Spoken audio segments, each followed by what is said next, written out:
Hey guys, it's Allie with Allie Answers. I hope that you're having a fantastic day. If this is your first time watching one of my videos, then welcome. And if you've been here before, welcome back. If you haven't yet subscribed, I sure hope that you will, or comment down below or share this video with someone that you know could be helped by it. I have a complicated question with, I think, a simple answer. The question was, is it ever okay to treat an adult like a child, especially if that person is your parent or spouse? And I think the answer, don't come at me, but I'm going to explain the answer, but I think the answer is sometimes. So let's talk about it. First of all, it's never okay to condescend to someone, to talk down to them, to talk to them like you're better than them or you know more than them. And that's not what we're talking about here. It's also not okay to punish someone, in my opinion, who has dementia or limited cognitive abilities because of physical changes and changes to the brain. I do not believe that people who are deteriorating cognitively have the ability to understand being punished. Children are still making new connections in the brain. They are understanding things as they grow and as their brain grows. That is a very different situation than someone who has deterioration of the brain or a disease in the brain. However, I do know some people who have had fantastic results by using the same techniques that they have used in their classroom because they are teachers. They have used certain tips and techniques that we're going to talk about. This is, in my opinion, still treating an adult with the respect that they deserve, no matter what their relationship is to you, whether they are a client that you are taking care of or a loved one, whether it is a parent or a spouse or a sibling, it doesn't matter. We have to treat people that we love, of course, with respect. Number one is simplifying. Simplify the idea. If you're trying to explain something or tell your loved one how to do something, simplify your instructions.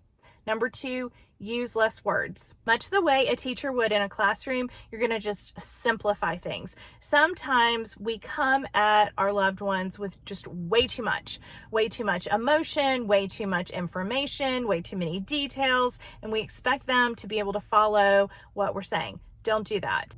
If you need them to put a coat on because it's cold, you don't need to go into what the weatherman said and that it's colder than it was yesterday and all that.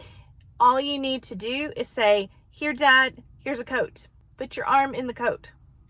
Less is more. Tip number two is to offer simple choices and only two of them.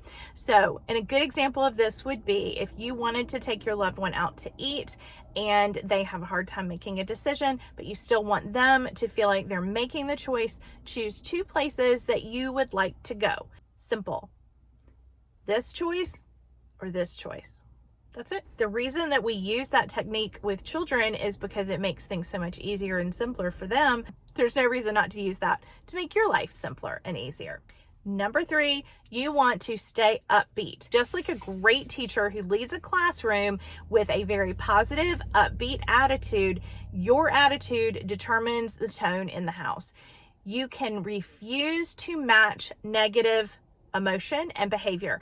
I know that it's hard. If you match negative behavior with negative behavior, guess what happens? But like a good teacher who stays upbeat and stays positive and just refuses to let the world get them down, it can be to your advantage. Remember, you are in control of the emotion that you bring to a room. Number four, remember that if the person that you were talking to has some memory loss or some loss of cognitive ability, just a little bit of memory loss can have a hard time conceptualizing big ideas. That's why big things like, Mom, you really need to move in with me, or Dad, you need to stop driving, are very upsetting for people because they have a hard time getting their mind around it. So part of their frustration isn't even just about what you're saying. It's about understanding, how would my life be that way? I can't imagine how I would handle things. We don't do that to children for a very good reason, because kids have a hard time conceptualizing big change. They have a hard time conceptualizing if something is going to happen, just what it's going to look like. And they tend to get sometimes upset or anxious or fearful. And guess what? So does the person that you're caring for. Number five, realize that their feelings are big. Their feelings are probably bigger than they were when they were raising you, or when you married them, or when you were growing up, if it's a sibling. Someone who has any kind of memory loss is going to have less filters usually when it comes to their feelings, and so they can't tamp down an emotional response that you and I might be able to do. Maybe we decide we're going to wait until we get home and be upset about something. Guess what? Someone with any kind of memory loss, any kind of dementia, they can't do that. Their feelings are big, and just like a child has strong, big feelings, so does your loved one. Respect that, accept it, embrace those feelings. If you listen to them and acknowledge those big feelings, things will go better. Are we on 6? Respecting those feelings. Stating that you understand how they feel. Stating back to them, I understand that you are feeling overwhelmed right now.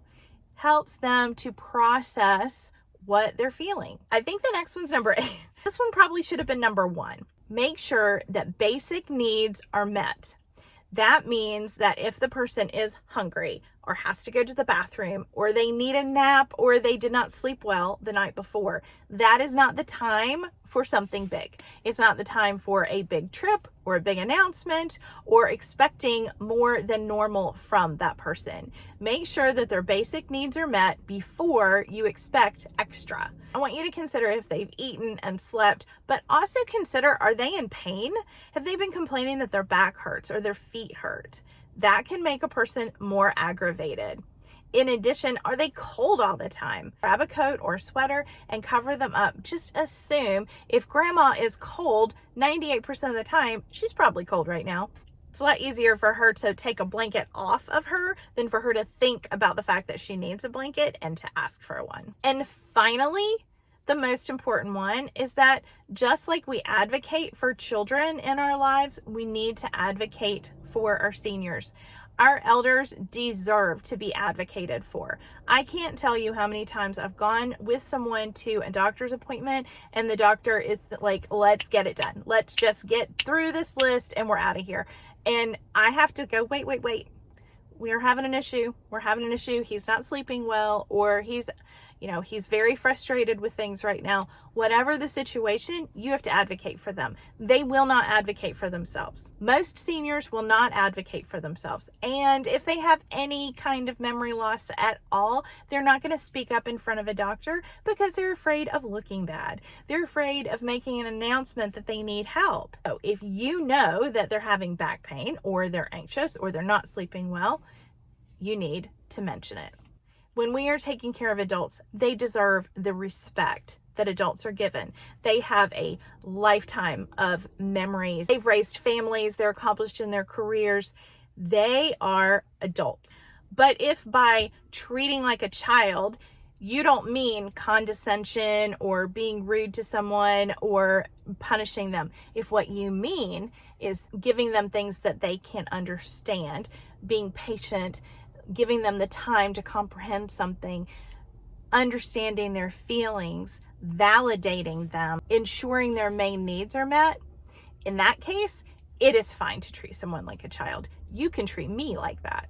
As a matter of fact, we need to make sure that we are always treating all the people in our lives like that, including yourself. And remember, no matter how out of control things might feel, you are in control of your response today. Thank you so much for loving your person, and thank you for caring for them. I look forward to speaking to you next time. Bye-bye.